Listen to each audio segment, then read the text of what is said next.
تو آگے اللہ فرماتے ہیں وَكَذَلِكَ جَعَلْنَاكُمْ أُمَّةً وَسَطًا، ہم نے تمہیں امت وسط بنا دیا، وسط بہترین امت، معتدل امت۔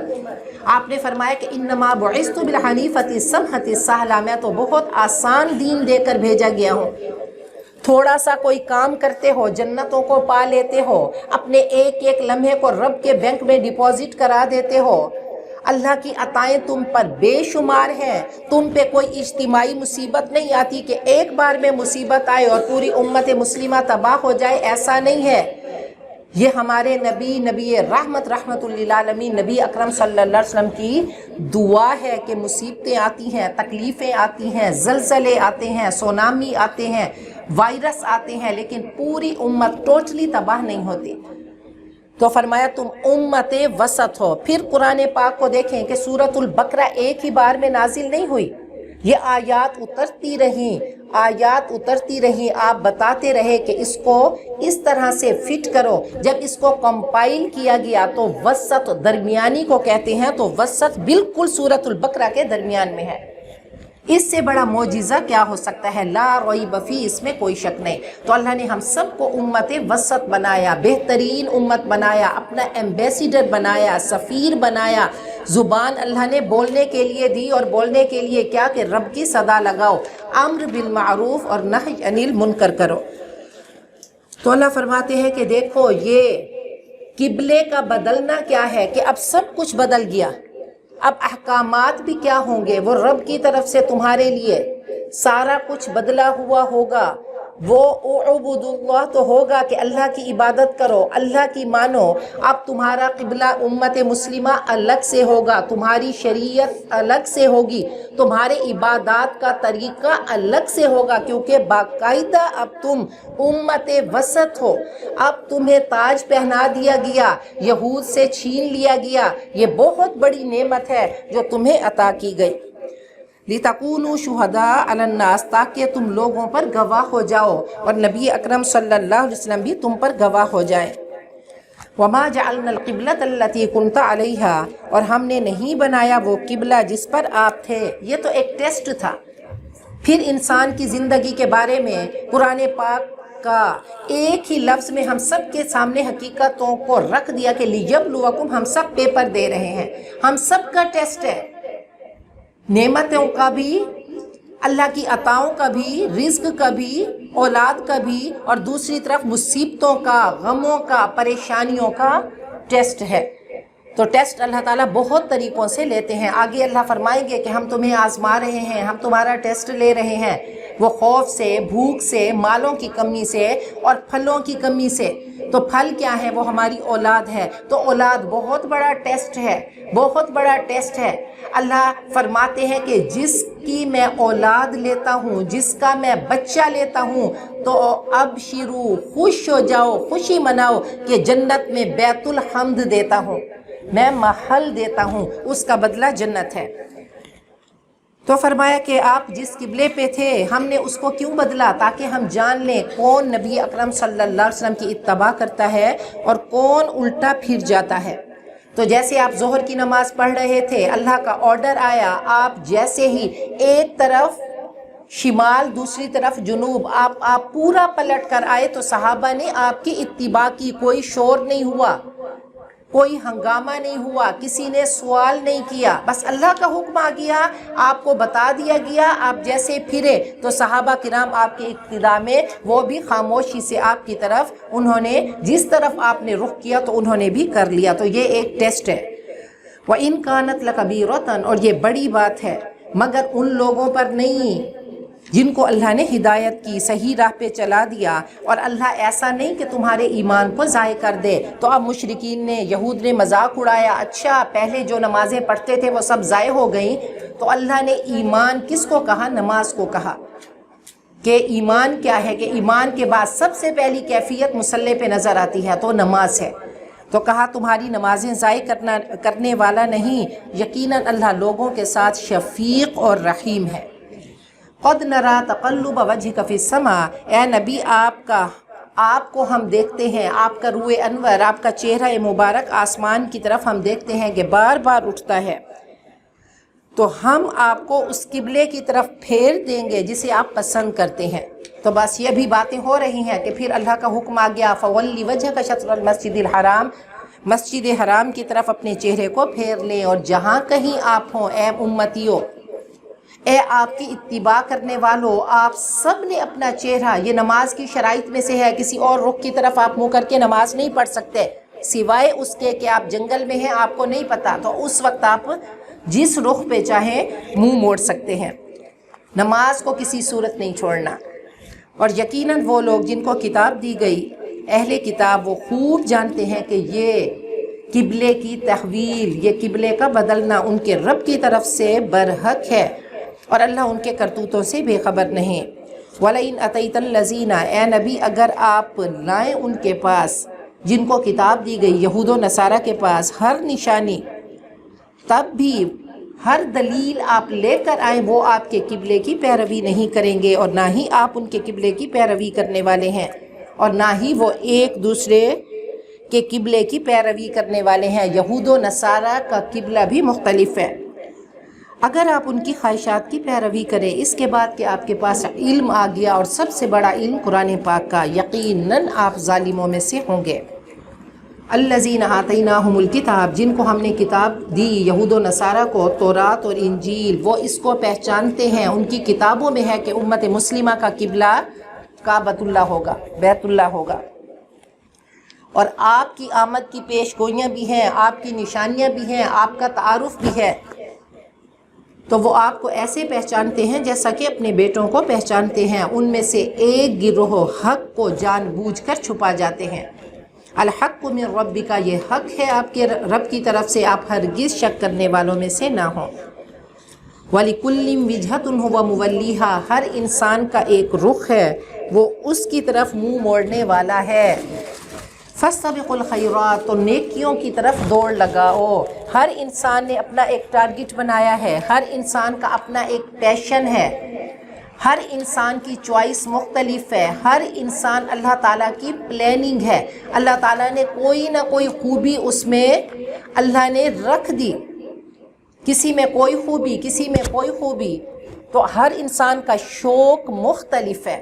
تو کہا کہ ٹھیک ہے، تمہارے جو بھی شوق ہوں، اِنَّكَ قَادِحٌ إِلَىٰ رَبِّكَ قَدْحًا فَمُلَاقِيهِ، ہر انسان محنت کرتا ہے، اور محنت کرتے کرتے رب سے جا ملتا ہے۔ اب تو نے کیا کرنا ہے؟ بھلائیوں کی طرف دوڑ لگاؤ، نیکیوں کی طرف دوڑ لگاؤ، کسی چیز کو لا تحقرن من المعروف شیئا، کسی نیکی کو معمولی مت سمجھو کہ اچھا وہ تو معمولی نیکی۔ حضرت ابو عقیل انصاری کو دیکھیں، وہ تھوڑی سی کھجور لے کر آتے ہیں، آپ ان کھجوروں کو پورے صدقات پر بکھیر دیتے ہیں کہ دیکھیں اللہ نے جذبوں کو دیکھنا ہے، اللہ نے کوانٹیٹی نہیں دیکھنی، اللہ نے کوالٹی دیکھنی ہے۔ تو فرمایا کہ معمولی کام کو بھی حقیر مت سمجھو، وَلَوْ أَن تَلْقَىٰ أَخَاكَ بِوَجْهِ طَلَقٍ، کوئی شخص انتہائی بدتمیز ہے، آپ اس کو دیکھ کر مسکراتے ہیں کہ اس پہ مجھے اجر مل رہا ہے، اللہ کے بینک میں میرا یہ اجر ڈپازٹ ہو رہا ہے، تو اب کیا ہے کہ اس کو آپ نے مسکرا کر اس کا استقبال کیا، تو اس پہ بھی اللہ جتنا آپ کو اس نے درد دیا تھا اور جتنی خوش دلی سے کہ انما الاعمال بالنیات، پھر عمل میں دو چیزیں ہیں کہ ایک تو نیت ہے اور دوسرا کام ہے، تو صحیح نیت کے ساتھ کہ میں نے اللہ کو راضی کرنا ہے، تو اپنا ٹارگٹ کیا ہے؟ وہ رب کی رضا، رضا حق پہ راضی رہے، یہ حرف آرزو کیسا، خدا خالق، خدا مالک، خدا کا حکم تو کیسا۔ تو جب اللہ کا حکم آ گیا تو بس ختم، کہ اللہ کا حکم ہے کہ دل زخمی ہے، زخموں سے چور چور ہے، بہت بڑا ٹیسٹ ہے، اب کیا ہے کہ اپنے نفس کی لگام رب کے حوالے کر دے، اب اللہ کا حکم ہے کہ اس کو معاف کر دو۔ تو یاد رکھیں کہ معاف کرنے میں ایسا نہیں ہوتا کہ آپ نے معاف کر دیا، آپ کو بات بھول گئی، وہ کبھی ریز نہیں ہو سکتی۔ جتنی بار آپ کا دل دکھا ہوگا، جتنے اندر وہ انگارے ہوں گے، اور آپ اس کو رب کے کلام سے بجھا رہے ہوں گے، اب مسکرا کر اس کو، ان شعلوں کو بجھا رہے ہیں، تو اللہ نے اتنا اجر دینا ہے۔ تو فاستبقوا الخیرات، نیکیوں کی دوڑ لگانی ہے، نیکیوں کی طرف بھاگنا ہے۔ پھر نیکیوں کی سیل کا مہینہ آ گیا تو ایک ایک لمحے کو قیمتی بنانا ہے، اس کو خوبصورت بنانا ہے۔ ہو سکتا ہے کہ صرف ایک نیکی، صرف ایک رن سے ہم اللہ کی بارگاہ میں جیت جائیں۔ تو کبھی یہ مت سمجھیں کہ کیا ضرورت ہے مجھے یہ کرنے کی، چلتے پھرتے نیکی کے کام کرتے رہیں، نیکیوں کی دوڑ لگاتے رہیں۔ اینما تکونوا، اور کیوں لگاؤ، جہاں کہیں بھی تم ہوگے اللہ تم سب کو لے آئے گا، اللہ تو ہر چیز پر قادر ہے۔ ومن حیث خرجت، اور جہاں سے آپ نکلیں، جہاں بھی آپ ہوں، جہاں کہیں بھی آپ کا گزر ہو، آپ کسی ملک میں ہوں تو کیا کرنا ہے، اپنے چہرے کو مسجد حرام کی طرف اپنے رخ کو کر لینا ہے، اور یقیناً یہ آپ کے رب کی طرف سے برحق فیصلہ ہے، اور اللہ جو تم کر رہے ہو اس سے بے خبر نہیں۔ وَمِنْ حَيْثُ خَرَجْتَ، اور جہاں کہیں آپ کا گزر ہو تو اپنا چہرہ مسجد حرام کی طرف موڑ لیں، اور اے امتیو جہاں کہیں تم ہو تو اپنے چہرے قبلے کی طرف موڑ لو، تاکہ باقی نہ رہے لوگوں کے پاس تم پر کوئی اعتراض کہ تورات میں لکھا ہے تو کوئی آبجیکشن نہیں کریں، سوائے ان کے جو ان میں سے ظالم ہیں۔ اے لوگو تم ان سے نہ ڈرو، مجھ سے ڈرو، تاکہ میں اپنی نعمت تم پہ پوری کروں اور تاکہ تم صحیح راہ پہ چلو۔ کما ارسلنا فیکم رسولا، جیسا کہ ہم نے تم میں رسول بھیجے، نبی اکرم صلی اللہ علیہ وسلم وہ تم ہی میں سے ہیں، وہ عرب میں سے ہیں، وہ تم پر ہماری آیتیں تمہیں پڑھ کے سناتے ہیں، تمہارا تزکیہ کرتے ہیں، تمہاری روحوں کو پاک کرتے ہیں، وہ باطنی گندگیوں کو نکالتے ہیں، وہاں پہ حل چلاتے ہیں، لا الہ الا اللہ کا بیج بوتے ہیں۔ تو باطن بھی کہ خشیت اللہ فی السر والعلانیہ، اللہ کا خوف ہو، چاہے تنہائی میں ہو، خلوت میں ہو یا ظاہر میں ہو۔ تو اللہ ہم سب کا ایسا کیریکٹر بنا دے، وہ چمکتا ہوا کیریکٹر، وہ گلوئنگ کیریکٹر، وہ ڈائمنڈ کے ہر اینگل سے نور پھوٹتا ہوا محسوس ہو۔ تو فرمایا کہ وہ تمہارا تزکیہ کرنے آئے، وہ عرب کے لوگ جو اپنی ہی بچیوں کو زندہ درگور کر دینے والے، کیسی پاکیزگی ہوئی، وہ کیسا باطن پاکیزہ ہوا کہ تمنا کرتے تھے کہ ہماری بیٹیاں ہوں، وہ تمنا کرتے تھے کہ دنیا کچھ نہیں ہے، فزت ورب الکعبہ، اگر ہم جنت میں چلے گئے تو ہم کامیاب ہو گئے۔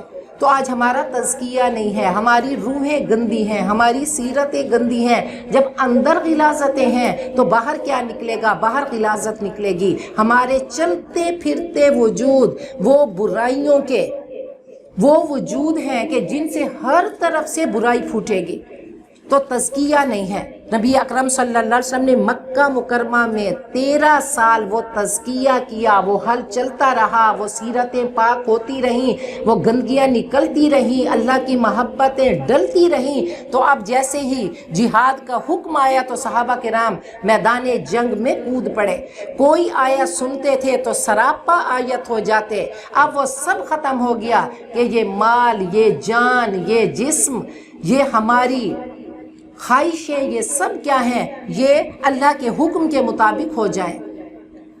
تو فرمایا کہ وہ کیا کرتے ہیں، وہ حضرت ابراہیم نے جو دعا کی تھی وہ نبی اکرم صلی اللہ علیہ وسلم تشریف لے آئے، وہ تزکیہ کرتے ہیں تمہارا، وَيُعَلِّمُكُمُ الْكِتَابَ وَالْحِكْمَةَ، اور تمہیں کتاب و حکمت سکھاتے ہیں۔ اب کتاب کیا ہے؟ کلام پاک پڑھتے ہیں تو اس کو ہم سمجھتے ہیں کہ ایک میسیج ہے، اللہ تعالیٰ کے میسیجز ہیں، تو یہ ہم سب سمجھ رہے ہیں۔ تو کہا اس کی سطح پہ یہ ایسا سمندر ہے کہ اس کی سطح پہ، اس کی سرویس پہ تو میسیجز ہیں، پیغامات ہیں، لیکن اس کی ڈیپتھ میں حکمتوں کے موتی ہیں۔ تو ابھی میسیجز انشاءاللہ سمجھتے رہیں گے، اور پھر حکمتیں سمجھنے کے لیے تو پھر بہت بڑا تدبر چاہیے، اس میں وہ غوطہ زنی چاہیے، اور پھر وہ حکمتوں کے موتی ہم نکالیں۔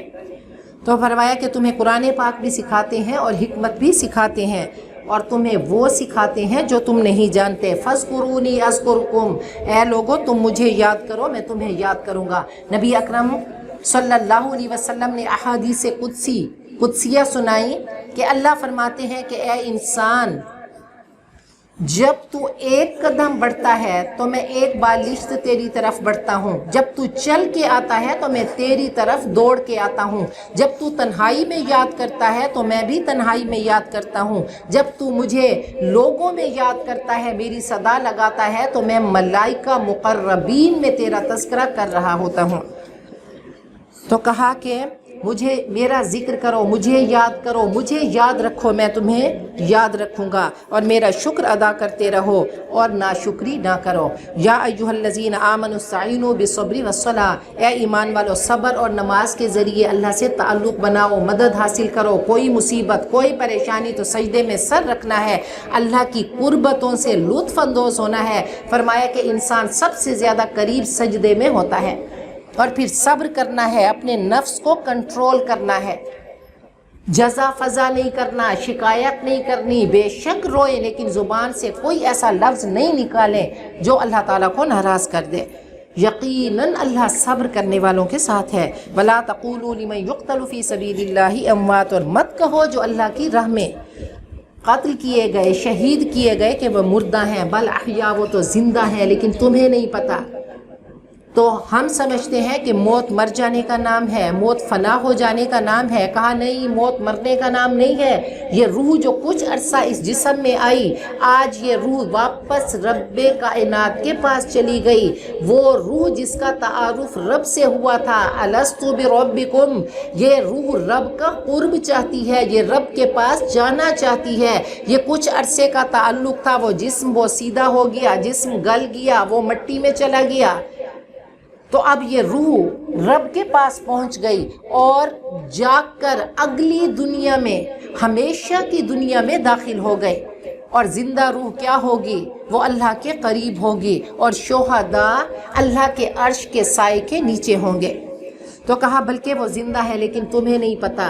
وَلَنَبْلُوَنَّكُمْ، ہم تمہیں آزماتے رہیں گے کچھ چیزوں سے، خوف سے، وائرس، کرونا، بیماریاں، موت اور بھوک سے، اور مالوں کی کمی، اور جانوں کی، اور پھلوں کی، فصلوں کی تباہیاں ہوں گی، کبھی کاروبار تباہ ہو جائے گا۔ تو اب یہ تمام مصائب آئیں گے، یہ مصیبتیں انسانی زندگی میں آئیں گی، لیکن اے نبی صبر کرنے والوں کو خوشخبری دو۔ جب بھی ان کو کوئی مصیبت پہنچتی ہے تو وہ کہتے ہیں انا للہ و انا الیہ راجعون۔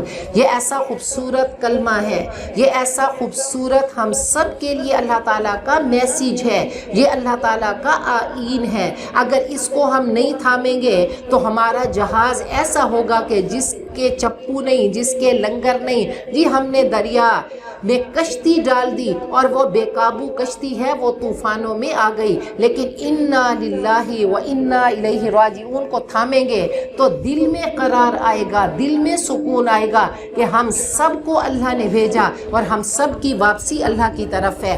اگر میرا بچہ چلا گیا، اگر میرا عزیز چلا گیا، اگر مجھ سے کوئی نعمت چھن گئی، دی بھی تو اللہ نے تھی، یہ اللہ کی امانت تھی، وہ چلا گیا، کل میری باری ہے، میں نے بھی چلے جانا ہے۔ تو انا للہ و انا الیہ راجعون یہ صبر کا کلمہ ہے۔ آپ کے ہاتھ سے گلاس ٹوٹ گیا، آپ کا پاؤں پھسل گیا، آپ کا بچہ گر پڑا، تو اس موقع پہ، ہر موقع پہ، ہر وہ بات جو آپ کو بری لگتی ہے، تکلیف دیتی ہے، دل کو چوٹ لگتی ہے، تو اس وقت انا للہ و انا الیہ راجعون کہنا شروع کر دے۔ تو فرمایا کیا ملے گا؟ اولئک علیہم صلوات من ربہم ورحمہ، تو ان پر ان کے رب کی طرف سے عنایات ہوگی، عنایات کے پھول اللہ عطا کریں گے اور رحمتیں عطا کریں گے۔ واولئک هم المہتدون، اور یہ لوگ ہدایت پانے والے، صبر کرنے والوں کو تین چیزیں ملیں گی، رب کی نوازشات ہوں گی، اس کی عنایات ہوں گی، اس کی رحمتیں ہوں گی، اور وہ ہدایت کا گفٹ جو انتہائی خوبصورت تحفہ ہے وہ ان کو مل جائے گا۔ پھر آگے فرمایا کہ دیکھو اللہ تعالیٰ ایک بات کرتے ہیں، تھیوری بتاتے ہیں کہ ایسے انا للہ پڑھو تو کیا ہوگا، تمہیں اللہ سکون دیں گے۔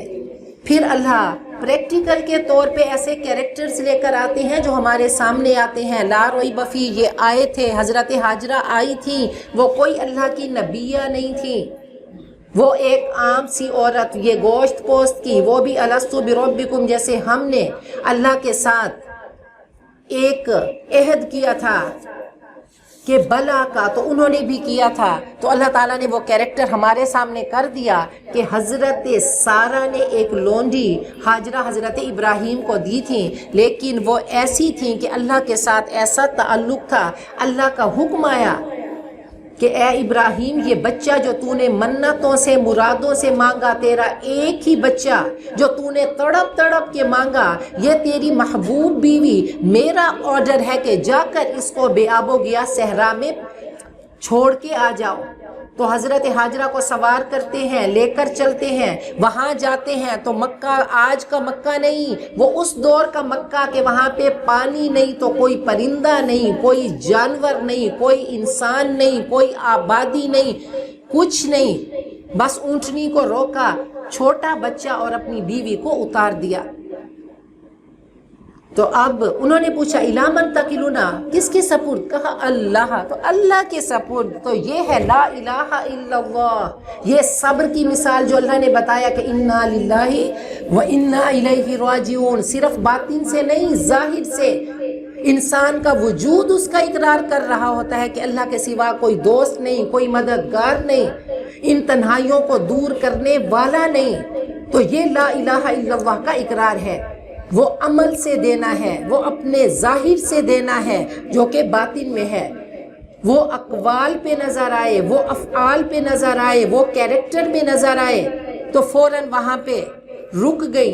اب پھر کالی سیاہ رات، وہ کالی راتیں، وہ تھوڑا سا وہ راشن جو ساتھ تھا وہ ختم ہو گیا، اور پھر اللہ تعالیٰ نے وہ ٹیسٹ لیا کہ چھوٹا بچہ منتوں مرادوں کا ایک ہی سہارا، اب کیا ہے کہ اس کو بچے کو رکھتی ہیں اور صفا اور مروہ کے درمیان چکر لگاتی ہیں۔ تو اللہ تعالیٰ نے ان کی اس ادا کو، یہ تھی تو ممتا کی تڑپ، لیکن اللہ کو ایسی پیاری آئی کہ اللہ نے فرمایا کہ اے لوگو، جب تک تم حضرت حاجرہ کی وہ سنت میں چکر نہیں لگاؤ گے، چاہے انبیاء ہی تم کیوں نہیں ہو، اللہ کے رسول ہی کیوں نہیں ہو، تو تب تک تمہارا حج اور عمرہ مکمل نہیں کروں گا۔